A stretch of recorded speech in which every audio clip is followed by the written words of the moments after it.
Now that you have a solid plan in place, you have to start writing and editing to actually get that content done.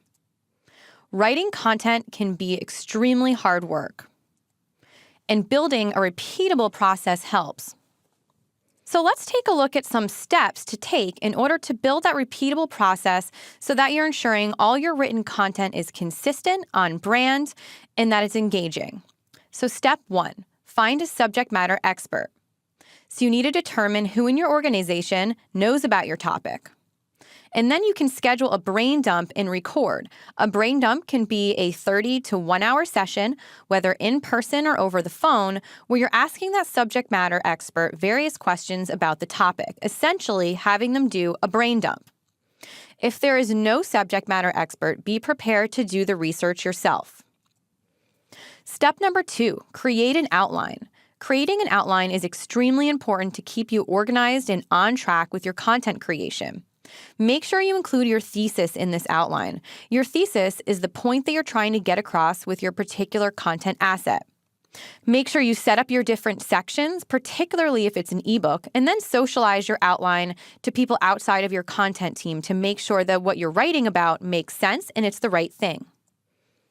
Here's an example of an outline. Note that it has the title, it has the different parts, an explanation of what the different parts might be, and some links so that you have places to reference when you need to go write the full piece.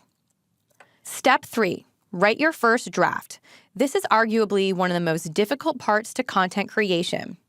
Make sure your thesis is clear. Make sure the thesis is clear up front and that it's clear throughout your document, and also make sure you're constantly referring back to your main point. Break your content up with H1s, H2s, and other headers. You can find these in your word processing program that you're using, like Word. It's important to break your document up in this way so you know where each section lives. Use lots of bullets, lists, and numbers. This is important for scannability. Note that your reader won't necessarily read every single word of your document, so by using bullets and lists, it could be easy to scan. Make sure you have an intro and a conclusion. You want your document to flow. So here's an example of a first draft. As you can see, it's broken up into sections, and it also has numbered lists. This makes it easy to follow and easy to scan. Step number 4, always review. This is an extremely critical part of content creation. The more people you have review, the better off you are. So typically have 1 to 2 people review each draft, more if you have the ability. Each person will generally catch different mistakes. Refer to a style guide. Make sure that you have a style guide created that goes over tone and brand, and that you're always referring back to that. Always copy edit for grammar and structure. You want to make sure your content is grammatically correct, and you want to make sure it's structurally sound. And then always edit for content and concepts. Make sure you're going through the document to determine what makes sense and what doesn't. And then use track changes in Word and commenting for optimal editing. This is definitely recommended, particularly if you have more than 1 to 2 people writing the document and reviewing it. Let's take a look at a review example. As you can see, there's a lot of editing in this document.